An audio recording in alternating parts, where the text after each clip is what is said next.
Salut, c'est Florian, bienvenue dans cette nouvelle vidéo. Dans cette vidéo, je vais te présenter l'avant-dernière action à dividende pour compte titre qui fait partie des 45 actions à dividende pour compte titre sur lesquelles j'investis personnellement en DCA tous les mois, 500 euros au total. WP carré, alors 500 euros pour 45 actions, non, c'est parce qu'il y a également 5 actions de croissance pour compte titre, donc 500 euros répartis sur 50 actions, soit 10 euros par action. WP carré, c'est l'action que je vais te présenter aujourd'hui, qui a un rendement, un petit chiffre rond qu'on aime bien, 5%. 5% de rendement, c'est super. À savoir qu'en moyenne sur mon portefeuille, on a 3,5% de rendement. Donc oui, c'est un petit peu faible, mais c'est parce qu'il y a beaucoup d'actions très prometteuses qui ont un rendement faible aujourd'hui, mais qui augmentent très rapidement. Là, on a 5% de rendement sur WP carré, avec tout de même un historique de dividendes convenable, une augmentation assez forte du dividende chaque année et une croissance sur le cours de l'action. Donc tout va bien pour cette entreprise. 5% de rendement sur le dividende en 2022, sur le dividende versé en 2022 au cours actuel de l'action bien sûr.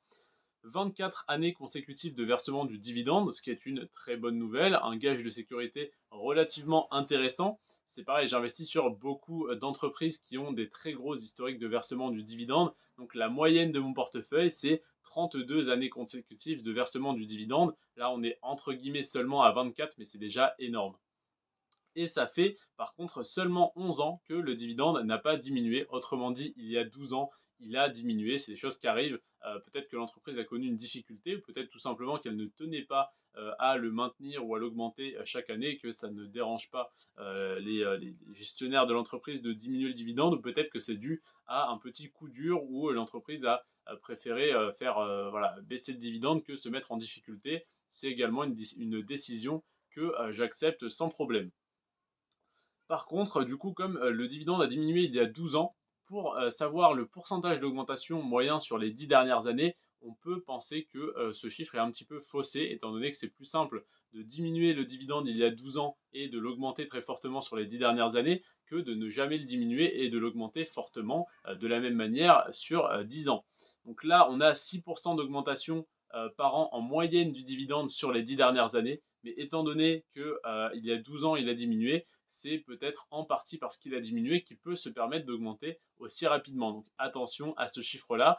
En tout cas, sur les 10 dernières années, il s'est très bien remis de cette petite baisse. Il a pris 6% d'augmentation par an, ce qui est très intéressant. C'est évidemment une moyenne entre 2012 et 2022. C'est pas 6% d'augmentation tous les ans pile, bien sûr.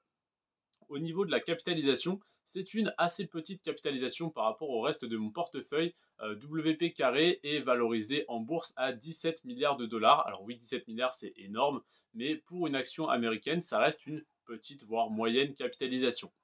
Donc attention à ça, voilà, on n'est pas sur une très grosse boîte comme Nike que je t'ai présenté avant-hier qui est valorisée à 134 milliards par exemple. Là, 17 milliards, ça reste un petit peu frêle entre guillemets.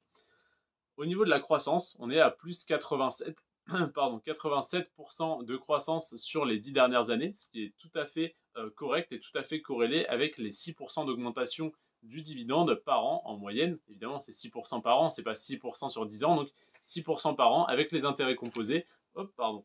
Ça fait en moyenne 90 à 100% d'augmentation, donc un dividende qui a pratiquement doublé en 10 ans et le cours de l'action a également pratiquement doublé. Il a fait plus 87% sur les 10 dernières années.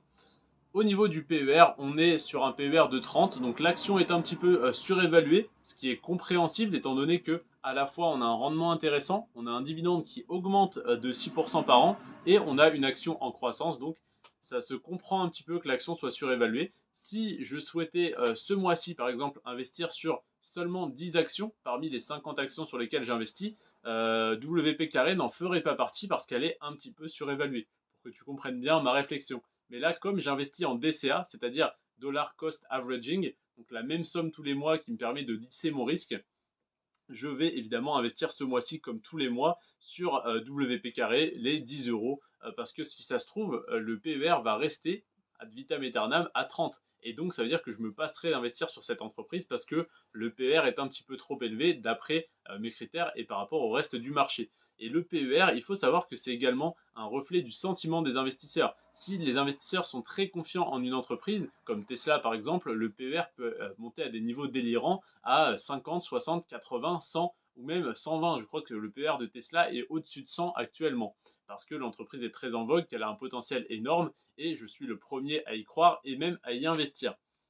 Donc si j'investis sur Tesla, d'ailleurs je vais pouvoir te sortir son PER normalement. Le PER tac tac tac de Tesla actuellement est à 131.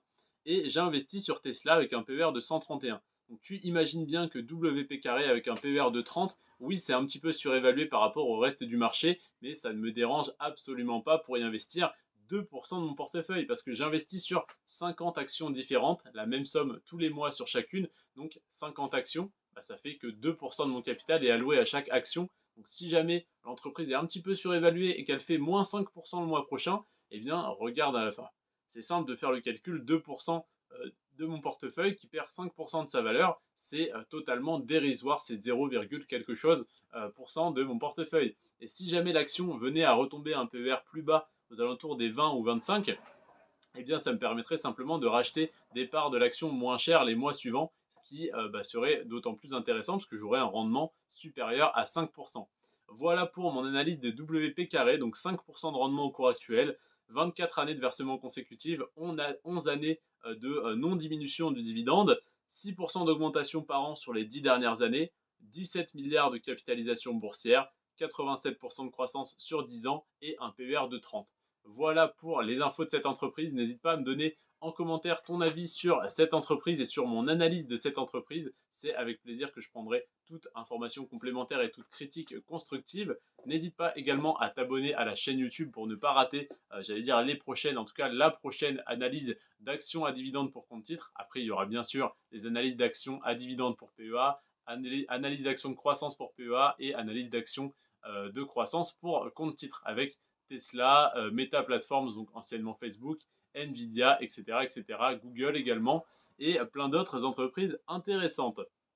En attendant, on se retrouve demain pour l'analyse de Procter et Gamble. C'était Florian sur ce. Prends soin de toi et de tes finances, et à demain 20 h. Ciao.